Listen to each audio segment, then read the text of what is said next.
Sorry, looking at the injury.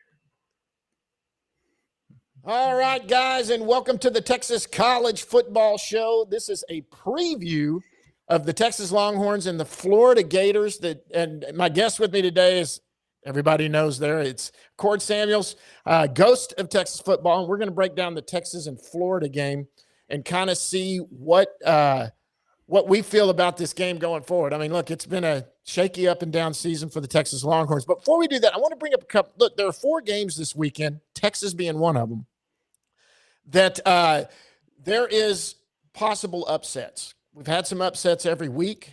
I wanted to ask your opinion on these other 3. We're going to get into the Texas one. They are obviously primed for an upset. That could happen for sure.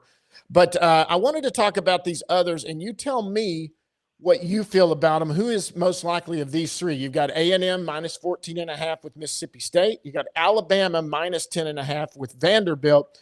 And one that not many people are talking about, which I don't think any of these 3 will get upset. I think they'll win. Texas Tech is 10.5-point favorite over Houston, another team that's 4-0. Of those 3, if you can't say who's more likely to get beat, who's more likely not to cover? Oh, that's a fun one not to cover. Because I have A&M covering. I have Texas Tech covering. Who was the third one? Sorry. Alabama's 10.5 points over Vanderbilt. That's the one that I would probably have most up in the air. I do think that Alabama is going to give up some yards on the ground. I do think Vanderbilt's able to get in the end zone a little bit. I said in my prediction that I have Alabama giving up a late touchdown to give up the cover. Okay. I don't think ultimately Vanderbilt has the secondary to slow down Alabama for 4 quarters, and Ty Simpson's playing pretty good football, man. Looked really good since week 1. He's not turning the football over, which is huge. Yeah. So if that continues, it's like, man, we saw what Vandy did last year. They've got some firepower, but this time the surprise element has been taken away. And so without a doubt, I still think Vandy has a lot of heart. Yeah, I think they have a lot of heart, a lot of fight, really well coached, a bit on a mission, if you will, maybe more so in their own minds and, and everybody else can see it. But I think they fight hard in that one. So I got Alabama winning that one by a touchdown. I have A&M winning by 17, and I have Tech winning by, I think, 14. Okay. For me personally, I don't think any of the 4 teams, including Texas, we'll get into them in a little bit, I don't think any of them lose. The one that I don't think covers, I just feel like 14.5 is a lot for Mississippi State, where Jeff Lebby has that team playing. Now, their problem is defense. Obviously, they're going to have to stop Marcel Reed, that A&M offense, which struggled a little bit last week. But, last week was a game where A&M normally loses a game like that, where they can't get their offense going, their defense is playing good, or vice versa, and they usually end up coughing up a game like that, where it was pretty obvious A&M was the better team on the field. And that's usually one where they lose. But that's what has me concerned about A&M going forward as a Texas fan, because that's a game they probably lose normally. They kind of handled it and won that game. I just think everyone's kind of sleeping on what Jeff Lebby's doing with Mississippi State. Yeah, I agree. I mean, I think Lebby's a really good coach. You look at the last time Oklahoma beat Texas, and it was because of Jeff Lebby, in my opinion, the tempo that he ran that day. But let me say this, man. I think Mississippi State's going to struggle a little bit with the element of getting back up after a big game with the Vols overtime. It's not just from a physical perspective, but the emotional perspective. I think that my opinion is that A&M hops on them pretty early, and but if Mississippi State, man, if they can make it interesting through 3 quarters, get into that fourth quarter in a 1-score game, anything can happen. I'm just a little bit worried about their depth on the O-line after a couple of injuries, and a little bit worried about their defense dealing with A&M and a pretty good offensive line, a pretty good ground game for 4 quarters. Because, like you said, they are a little bit thin on that side. Yeah, of the ball. That's where I think so too. I think they're going to lose the game, and it could be lost late. It's kind of what happened with Tennessee, where they jumped out on Tennessee, and they just didn't have the horses in the stable to keep up. Tennessee eventually showed who had the better athletes. There is no doubt in anyone's mind right now, A&M has the better athletes. They do. There's no getting around it. But Jeff Lebby is creative. Good Lord, he's creative. And there's no way to get around it. So that's my point on that. All right, that's good. I just wanted your opinion. We are here to preview Texas versus Florida, the first SEC test for the Texas Longhorns. going into this week. Let's kind of get the when and where and what's going on here. This is October 4th. They're going to be playing at 2:30 Central Time. They'll be on ESPN. Texas is picked to win by, I'm sorry, it says TCU, but Texas picked to win by 7 now. I saw it went up to 7 today on where I normally get mine as ESPN. And they over-under's up, I believe, also to 45.5 right there. Is that line good to you? What do you think? I think it's a pretty fair line. I also think that putting a line on this game would be pretty difficult to do when you talk about two offenses that have looked the way that they've looked, two defenses that are capable of turning the other teams over, and they're both coming off a bye week. So things are going to be a little bit different. That total, is pretty interesting that it's climbed up a little bit. I would take that as a sign that weather is going to be a little bit better Saturday in Gainesville than we were previously expecting, which, in my opinion, I think that favors Texas. I need it to be a dry football game. But yeah, there's a million ways you could go with that. You could talk yourself easily into Florida playing us a one-score game, or you could talk yourself into Texas winning by 2 or 3 scores. Just based off what we've seen on the Florida offense, and then they have given up some yards and points late in football games. I like the total. I like that total at 41 a little bit. As far as the under at 45, I really love the under. Yeah, and I think that's what I saw this morning. I always kind of check up, but I put these all together a couple days ago, and that's where it was sitting there. It has gone up to 7, which means more money is being laid for it to jump up. It's what is that? It means it's more of it's being laid on Texas, and they have to start raising it up a little bit because some people feel confident about Texas. I don't know extremely why. I mean, I am, and when you see where I'm at the end when we get to our prediction, kind of where I'm falling on this. But I've got major concerns, and major concerns in this game stem from quarterback play on both sides. Let's take a look at both quarterbacks for both Texas and Florida. DJ Lagway, another guy who's in the same boat that Arch was. A lot of hype. Differences between Lagway and Arch is that we saw a lot of Lagway last year. He really was good down the end. They won, 6 or 7 games there at the end of the season. He coming in as a true freshman, he really kind of established himself. He had all this hype coming into this year. He struggled. Of course, Arch, we look at what Arch has done. Arch has been up and down. He did not play well against Ohio State. I give him a pass on that one just because, look, that was a huge environment. He did not look good. That was a lot to intake there. My concern really where Arch came with UTEP. That's the game where I went, holy crud. I mean, this is a team you should just be walking all over. Last week was great. He looked like Arch Manning that we think Arch Manning is against probably the worst defense in FBS football. So that you have to take that with a grain of salt. Where do you lie on these guys right now? What's the issue? I think with Florida, it's a little bit of a schematic issue. And then also, I don't really love that offensive line. But Florida, man, you look at DJ's completion percentage, and I mean, he's completing 2/3 of his passes, which isn't terrible. But man, they're dinking and dunking in comparison to a year ago when they were taking some shots down the football field and really letting him exercise that big arm and that all that athletic ability. Obviously, you start worrying about covering the entire football field. The underneath stuff's going to open up a little more. Ground game's going to get a little bit easier. They just don't have that weapon right now. They don't have the ability to take the top off of a defense. They're pretty excited about Dallas Wilson coming back this week, a true freshman wide receiver that they're really high on.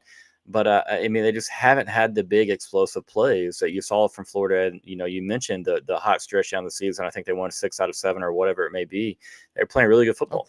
And so, again, I thought Billy Napier did a hell of a job with that team. And so these struggles are pretty interesting. But they've got a pretty dang good back in Jaden Baugh, and they're just not really giving him the football very much. I mean, he's averaging 6 yards a clip. He's only got 49 carries through 4 football games? That's a little bit surprising considering that they played pretty dang good opponents, and you'd think that they'd have, their cats out there that they need to get things done. He's out there, just not getting the football much. You gotta run the football in the SEC, in my opinion. And when you have a defense that's played as well as this has, it's like I just really don't understand it. To be honest, I don't think that DJ is super confident at the moment. And again, maybe it's him not really believing in the scheme and the system. Maybe it's something else. I don't cover Florida, so I don't really know. But from an outside perspective, man, it just looks like confidence and maybe a little bit just not buying into what they're doing. And also, they got to find some type of explosive in the passing game. hell of a week to try and find it when you got Texas rolling into Yeah. town. Yeah, one of the best defenses in the country without a doubt, and that's where I'm lying on mine, and it's really the defense for me that I think is the deciding factor of the 4 units that are going to be on Agree. the field. The best unit by far and away is Texas defense. I mean, there's not even a question. Out of all 4 teams, both offense and defensively, the best unit will be the Texas defense, at least as far as where we're at right now. And I think that might be the deciding factor. So let's look at players to watch. We've had injury reports that have come out on that. We're just going to do Texas. I'm not going to have you break down Florida, although they are getting the receiver back this week. But on offense, looks like Wisner is going to play. He's questionable, but he's on there. Baxter, I think, is not going to play. Is that what you're getting a sense of? Yeah, I don't expect to see Cedric Baxter. Do expect to see Quintravion Wisner. I know he is listed as questionable on the depth chart. I am taking that as that he will be on the football field. Another guy, Emmett Mosley, questionable as well. Another guy that really hoping to see. I saw a tweet earlier today, John, that was pretty funny, man. Somebody posted the injury report that had Emmett Mosley, the fourth name on it. And some Longhorn fan was like, "Can y'all please stop trying to convince us that he's a real person? Like, because we haven't seen him, so we don't believe you." It was pretty good. But yeah, Kobe Black, another guy that's listed as questionable on the injury report. I expect Kobe to go. I expect Trey to go. I would love to see him at Mosley. It'd be a nice little time out of the bye week to get him incorporated in this offense. But of course, you want him to be healthy. A little bit of surprise, though. It leaked out yesterday. Not leaked out. It came out. But that Malik Muhammad is listed as probable. I haven't heard of any issues there, but there's a reason that his name is on that report. And so curious to see how he looks on Saturday because he's going to have to be a big part of the defense. Absolutely. So who are we watching on offense? Is there anybody particular we need to watch? We got those names that we think are coming back. Is that who you're going with? As far as this week Trey's you got to look, and immediately Trey is going to have the best vision of anybody in our stable so far. And I'm not trying to knock the other guys. Jarrett Gibson has pretty dang good vision. His issues are elsewhere. But I think you'll see the maturity and the experience play out when Quintravion gets on the field. Sark and Kyle Flood, they're trusting him. And so I don't think that Texas just lights up Florida on the ground. I think there are some yards to be picked up there, particularly on the outside of that defense. But yeah, everybody between him and Emmett, I expect more from Trey on Saturday for sure. Okay, what about on defense? On defense with those two, obviously got to have Manny Muhammad in the game. And you're talking about just from the injury report, right? That or players to watch. Who are some names for people that are just coming into this? Maybe Florida fans that have jumped on here. We put that out there. Who are some guys that Florida ought to look for on defense that are playmakers? Because we're going to have keys to victory, and a lot of these names might come up again. But there's some names that maybe I'm not familiar with everybody on the offense and defense of Florida. I don't have a Florida somebody covering them to come in here and kind of tell me who to watch for. You can tell us and Florida who are we looking for on defense, because there's the obvious ones that we know about, but who else are we looking at? Well, Tyreek Sapp is a pretty dang good player on the Florida defensive line that they line up all over the place and can move him around and do a lot of different things. And so, I'll be having an eye on him and curious to see how our offensive line communicates and handles him. The biggest name in this game, in my opinion, is Ron Roberts, because you look at a Florida program that's really obviously struggling in this moment after having maybe some higher expectations than they should have. But again, they finished the season late. But Ron Roberts is a hell of a defensive coordinator. He runs a lot of the Kirby Smart stuff. Just his verbiage is a little bit different in how he calls it all. You're going to see a lot of cover 3, a lot of cover 2. He's a guy that, to me, is one of the bigger parts of this game. The Sark versus Ron Roberts chess piece, Sark and Kyle Flood versus Ron Roberts, that matchup is going to be really big. Florida, again, I really like DeJon Johnson out at corner, but hey, this guy, he's not going to play this week. And that is something that Florida fans, Billy Napier said on Monday that he was on track to play, and then it came out Tuesday morning that he would not be playing. So that's just one more stoking the Billy Napier fire for Florida fans. And they've kind of been revved up about that. But I mean, if you look on the offensive side of the ball, it's like, man, Florida has all this speed. I don't know if you play NCAA 26, John, but you go look at their depth chart and their wide receivers, everybody's like 95 or higher, and so like these are 4.3, 4.4 guys. And again, we mentioned Jaden Baugh. So it's like, how's the passing game struggling? They really don't have the guy to make the big explosive plays, and they're not giving it to the guy in the backfield that can make it. So obviously you got DJ Lagway. You have an offensive line that I'm not like super impressed with, but I think they do a good enough job. And again, a lot of teams are really honoring the entire field when Florida's on offense, and they're taking away some of the deep stuff, which is going to, by nature, should make the ground game a little bit easier, right? And we have the same issue with Texas. We're going to see a lot of 3 high safety looks, and teams are going to say, we dare you to run us out of it.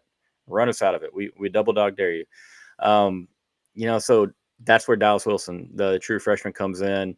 He's been banged up, got hurt in camp. It seems like he's 100% ready to go. Bye weeks always help. Is he the guy that can have an immediate connection and rapport with DJ Lagway? Man, I really don't know. And so I feel bad when I talk about the Florida offense, because it's just, they better give it to Baugh, or they might get shut out. They've got to give it to that man. Well, and my prediction I'll show you that in a little bit, but let's go to the keys to the victory for Texas. Keys to the victory. On offense, what have we seen? If Texas comes out and does what they are capable of and doing it, what have we seen on the offensive side of the ball? Yeah, you got to protect the football, of course. That's just normal coach speak and just football rules. But you got to protect the football. I think Texas is going to win the field position battle. I think field position is going to be a big plus for Texas this year. But yeah, limit the explosives. We'll go with that. We'll start defense first, heavy, but limit the explosives, because we just talked about this. Florida they haven't been able to make them. So if you force this Florida team to go the length of the field and sustain a drive, they really struggled to do so. And then again, help out a young offense with a couple of turnovers. From the defense's perspective, that's going to be huge. Offense, protect the football, of course. My big thing, man, you got to win first and second downs. You got to put Arch Manning in the third and short stuff instead of having him in third and medium, third and long. He's been pretty bad there. Again, we should see improvement, but let's just make it as easy on the guy as we can. So run the football. I think whoever runs the football better in this game, which I expect to be Texas, I think clearly wins. If we can't stop Florida, and Jordan and Jaden Baugh, then things can get a little bit weird there for sure. But just, hey, run the football, protect the football. And then on the flip side, man, I think special teams end up being a pretty big part of this, because I think Texas does force some 3 and outs. And then we have a big weapon with Aussie Jack, who can really flip the field in a heartbeat. Yeah. Okay. Well, let's look at this before we get into the prediction. I want to get into discussion about Arch Manning. So I really loved what I saw against. Were you at the Sam Houston game? Did you end up going? No, sir. Sir, keeps calling. I am old, so I get it. It's everybody, not just you. I don't even remember what my life has been so crazy since my kiddo school started. We've got kid stuff every single day of the week now. I'm coaching a flag football team. My daughter's playing volleyball, flag football, and basketball simultaneously. Oh my gosh. And then I haven't even talked about the other 2 kids. So yeah, I haven't been to DKR yet, which this is the furthest into a season in probably 25 years that I've not been to a game yet. So I've been letting my friends down out there. Well, for sure. and I was there. Look, Arch was impressive in the game, but again, it was Sam Houston. I don't think Arch has to play like that for Texas to win. I don't. I've never said that. I don't know if you remember, we did a preview at the beginning of the year. Ghost and I did. And when I said there, I said, I don't need Arch to win a Heisman Trophy. I need Arch to drive the bus and be the guy that distributes the ball where it needs to go and use his leg sums to kind of open that up. We haven't seen that except one time, and that was against Sam Houston. Doing that. I hope that Arch is coming out of this, but Saturday, I think Texas is going to win, and I'll tell you my prediction in a second. I think it's going to be a pretty handy win, I think. But I don't think that Arch has to throw for 300 or 400 yards. I think Arch has to throw for 200 to 240, maybe a couple touchdowns, maybe runs for one, because I think the entire thing of this is the defense. I think that's all it takes. You just need Arch to, like you said, don't throw stupid throws. He needs to quit staring down receivers. He does that horribly. Maybe he's getting that a little better. What does Arch need to do? I mean, is it a confidence thing? Maybe he's got some back, but I think it's a head thing. Yeah, man. Let me tell you, from a guy that played some really crappy high school quarterback, I had an issue where I would just get so excited, but also the anxiety would come with that. And you just want to impress. You want to go play really, really well. And at times that enters your headspace and speeds up every single thing that you do. And when everything is incredibly sped up, mechanical breakdowns. sometimes, he's going through progressions, but he's doing it so Yes. fast. I've said a few times, I think that he's like mentally trying to check off. Okay, I went through 1, 2, 3, 4. Now I can hit my check down, or now I can take off, or now I can flee the pocket. Just Yeah. settle down a little bit. And I think some money early throws are going to be important. I think Sarkisian's plan, his script early in the game is as important for this weekend as it's ever been. Because you want to roll the pocket out a little bit. You want to move the guy around a little bit. He's comfortable on the Yep. move. Get him making some throws where he's not just a statue standing in the pocket, where he almost has this mental clock that he has to run out. And sometimes it's really sped up, sometimes it's not. But you saw that for 2 quarters at Ohio State. You saw an Arch Manning that was, let's call it what it was. It was awful. I mean, I love the kid. It was rough. He's going to get better. In the third quarter, John, you saw some NFL throws. You saw some big-time plays that maybe didn't correlate to points, but you saw what we've seen in practice. You saw what people have talked about. And so what happens the very last drive of the game, brother? We get down there, we move past midfield, everything looks good. And when we get in that big set of downs and he misses 2 consecutive pretty easy throws, and that it reverted back to the bad mechanics. And to me, it looked like the mind had sped back up again because that moment got so large. It's going to be a big moment on Saturday in Florida. I hope that Sark has him a little bit more prepared on how to deal with that. I mean, he's going to do everything he can. At the end of the day, it's on Arch to relax, take that breath, and go. But I think the first quarter is going to be very important for Arch, man. I really, really do. If he goes out there and he has like a 7 of 10 start or an 8 of 10 start, even if it's not for, like you're saying, 150 yards, he's not averaging 15, 20 yards a rip. Just hitting the intermediate stuff, man. The 7, 8 to 10 yard stuff, that alone, hitting the running backs in the swing game. I don't know if you watched Miami and Florida, but Miami had a lot of success with those backs out of the backfield against the Gators. They ran the 20 personnel. They called it the pony package. Fun to say. I don't know if Texas necessarily, imitates that, but we have seen a lot of 20 personnel out of Steve Sarkisian before, but not since we really had Bijan and Keelan and Roshan and all those guys kind of mix and match who had a lot of different skills, that they could trade off with one another in the passing game. Curious to see how Sark does it early on. I think it's very important. Go score 10 points in the first quarter. Make these Florida guys question, man, do we even want to be out here right now? Like, our coach is getting tanked tomorrow. If he loses, dude, it's over, in my opinion. I thought they should have ripped the Band-Aid during the Sunday after the Miami game. But I mean, I just don't know how you can hold on to him throughout the end of the season and not. What does that do to your recruiting class? Yeah. So put up some early points, John. Make them question. Hey, what are we fighting for here? Do we really want to battle this long? But if Florida's in that game in the second quarter and a half, I think it's going to be a 4-quarter fight. Yeah, and that's easy to do. Here's where I see this game playing. Obviously, look, if Arch goes out and throws for 300 or 400 yards, it's easily a Texas win. But he could do that also and not be extremely impressive. Let's say those 300 or 400 yards are short passes where the wide receivers take the ball and make them into large plays. You throw something, a 7-yard out that breaks for 50 yards or 40 yards, and it looks better than it is.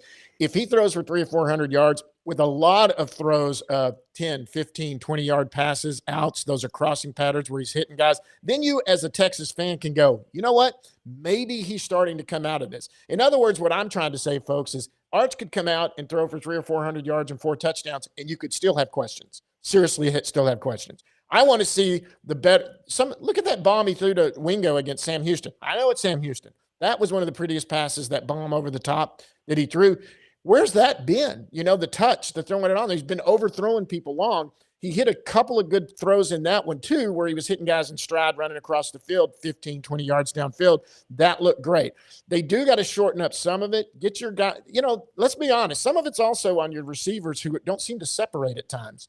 But Ohio State's a great defense. And you know what? Florida's going to have a good defense. I think that this game is controlled by the defense. No, I agree with you, man. You don't have to have back to what you said earlier. You don't have to have Arch throw for 300 or 400, and like you said, he's Arch Manning. So yeah, every performance is going to be nitpicked apart, like few other quarterbacks. And so if he did throw for 300, but there was one pick in there, you know what I mean? Like there's still Yep. going to be clips of that pick. And it's like, has he really figured it out, or just Florida just stink? You know what I Unless it's a mean? tip ball or something where a receiver tipped a ball out of his hands and that pick goes that way. But if it's one of those where he throws it almost directly to the opposing team, or a throw into traffic or something like that, they're going to immediately nitpick it. My point is on Arch, and I've said this all along, I think, like I said, 200, 220, 30 yards, couple. That's all he needs to do.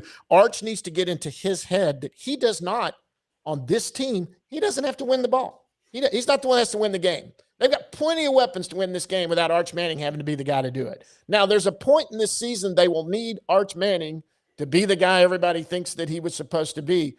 But right now, all you got to be is a quality QB or just a good QB. That's really all you got to be. And one of the I take comfort in, I know as things progress and you get through a season, you get better and better. All quarterbacks, they start to get more comfortable, figure it out, get going.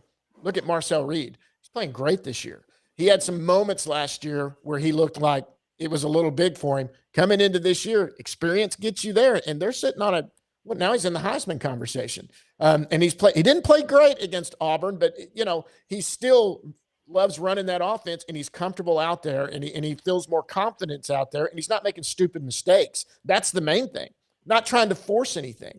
With Texas, you don't have to. I think that you don't have to force anything. If we need to, we'll punt it away, get our defense back on the field to stop them, and let's try to do – we don't have to be dumb here.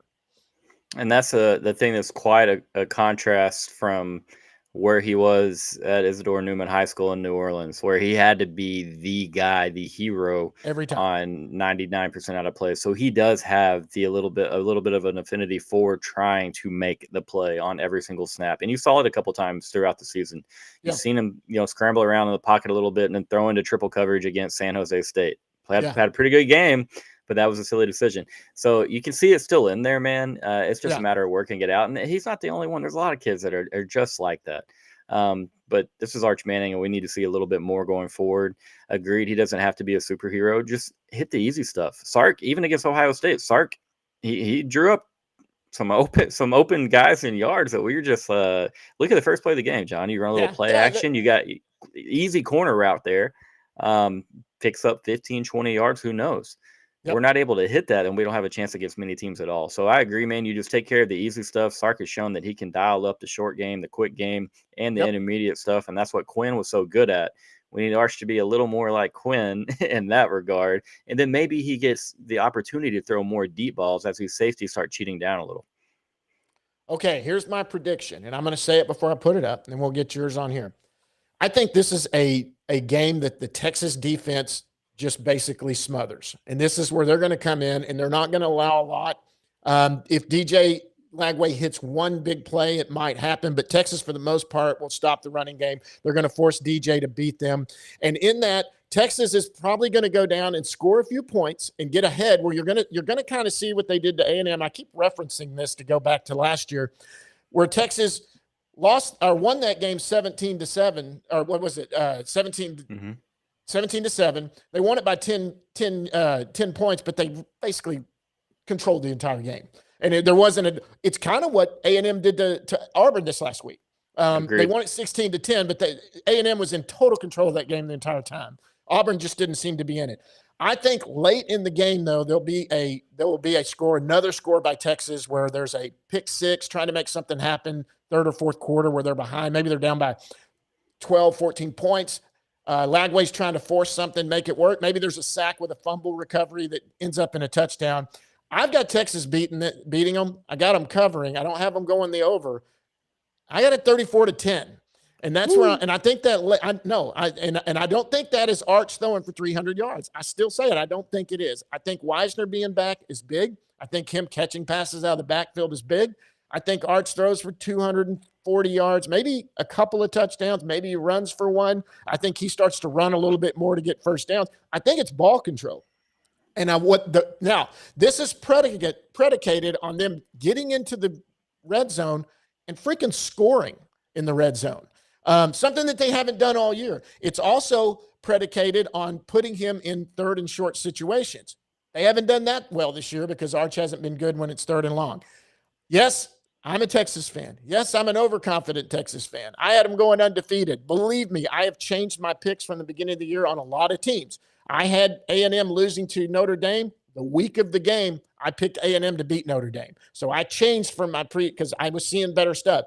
I have A&M as the best team in the Texas College FBS right now. There's no need for me not to have them there. Even though they played bad against Auburn, right now against Texas, I think Texas can beat them, but I'm not sure. And A&M wins on style points alone and being undefeated. And so, hey, you got to knock the guy off, and doing that. Where am I wrong? Well, I won't say that you're wrong, but I will say don't sleep on Texas Tech, man, because that defense is better than A&M's. It is a very legitimate SEC defense, but then again, their offense isn't. It hasn't shown to have the firepower that A&M's has had so far.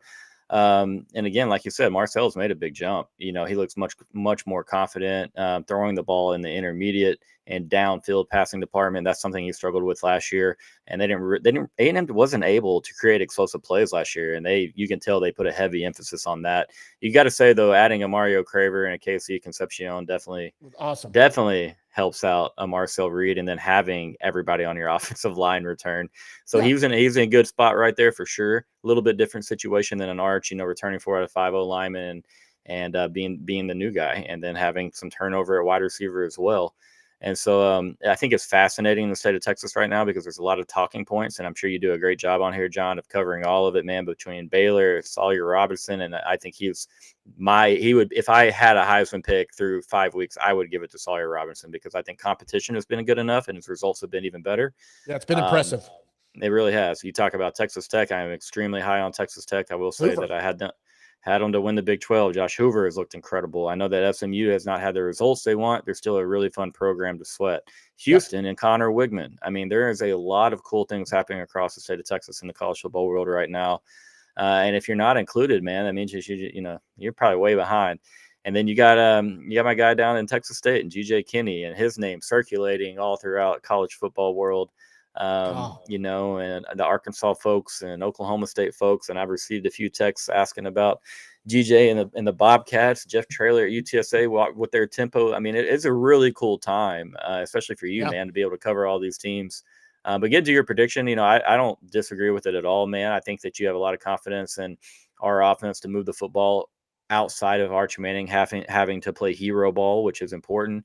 I definitely think that we're going to run the football a little bit better. I think we have a couple guys that are just ready to kind of, Trey obviously be ready to get back from injury. You got a Jarrett Gibson who's going back to the home state of Florida. Where is he from? Oh, right there, baby.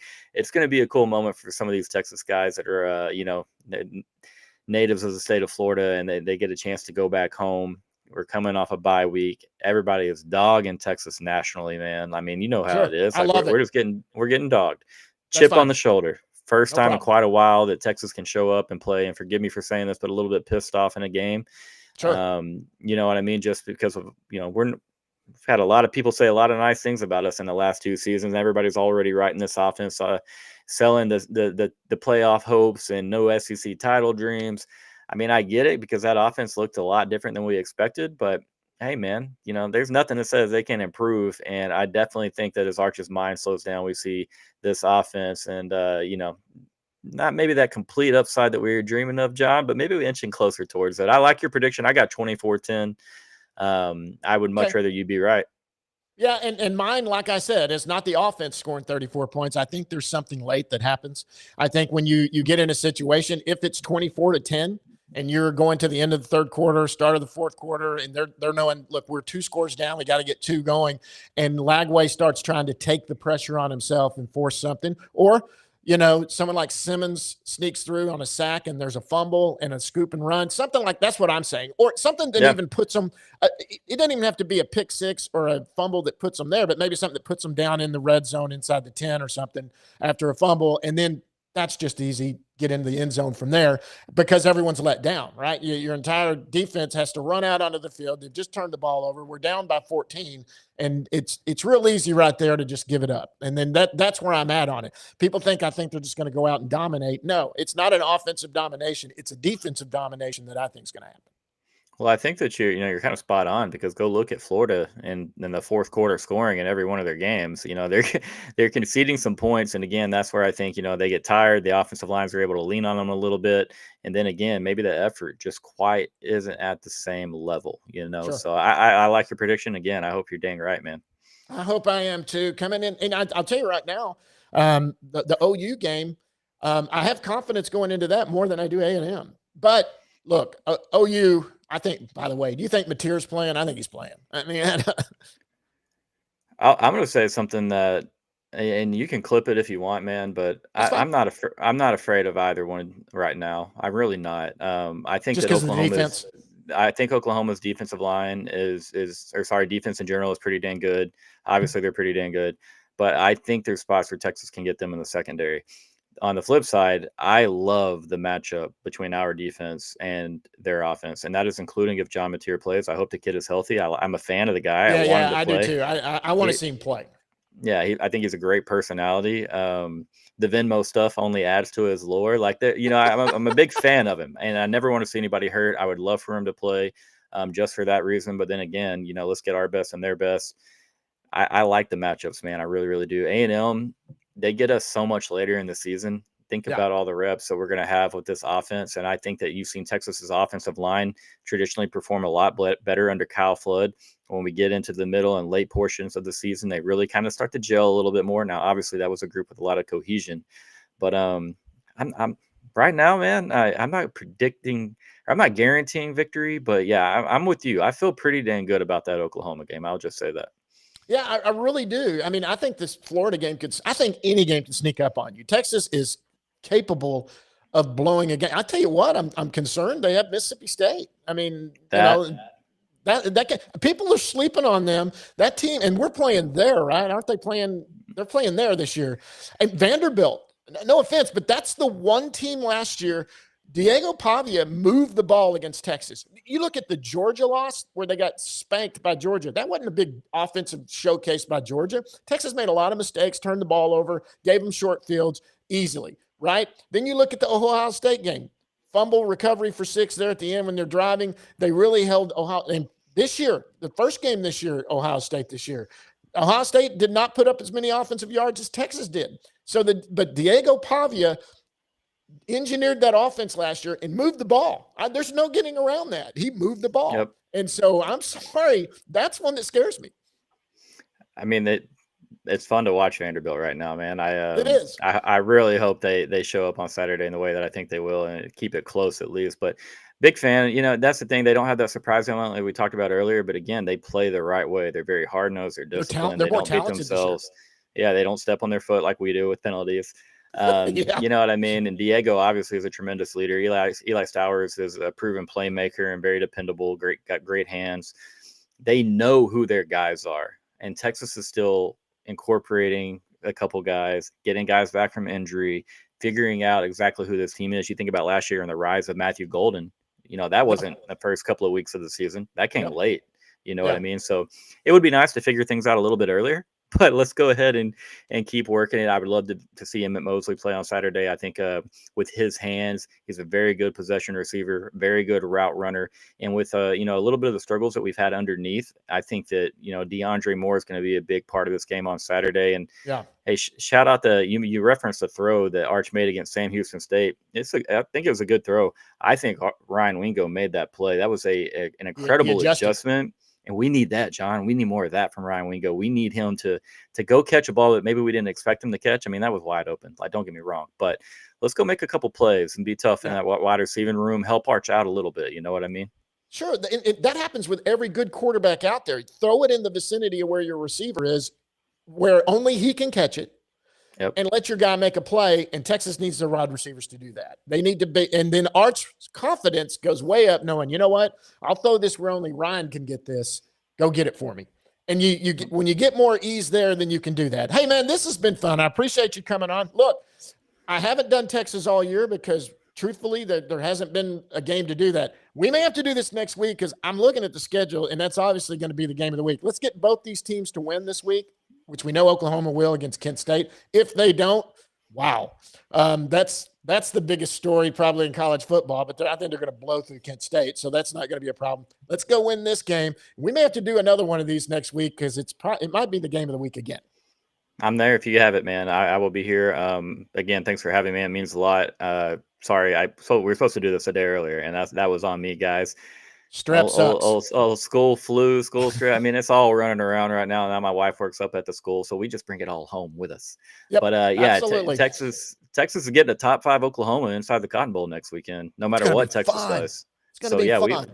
We got to have a fun with it. Got to have a show. I literally, it's my Christmas, man. I love that day. Favorite weekend of the year. I can't wait. But, I will be there Thursday evening. Yes, sir. I'm excited, brother. You know what? So you staying downtown? You got friends? What are you doing? Just outside of Bedford. I go and I see a couple friends. Same group we've gone for a long time, and then Fridays we traditionally go out and find a golf course to have a little debauchery on and have a good time. And then Saturday morning, 7:00, we're there first thing, and then we get in the food court, hang out for the day, and just try not to walk too much, man, because I'm telling you that 4.5 hour game, dude, that does things to my body that no other game does, dude. I don't know what it is, but that thing wears me out. I love it. Well, go bring it home. I'm going to be in a dove field next Saturday, so we got it's the season. Yeah, that is the season. We always do it when it's a little cooler. So maybe Thursday night you get in at a decent time. Maybe I'll come meet you for a beer or something. Who knows? We'll see what's going on. But, hey, thanks for doing this, Cord. I appreciate it, Ghost. Guys, you've got your predictions right there. I got a little bit more for Texas than Cord does. But you know what? We both think that Texas is going to come out on this one.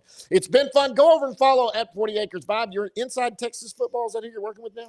Yeah, joined the Inside Texas team. I've got Wednesday night shows at 7, Thursday night shows at 7, and then Sunday we do a Texas Rewatch show at noon where we, got the all 22 and we get kind of go into what we saw and what went wrong or what went right. Perfect. Guys, that's it for this one. Big weekend, big fun. Texas, go out and win them, hook 'em horns. That's who I'm pulling for, and I know that Cord is too. For Cord Samuels, I'm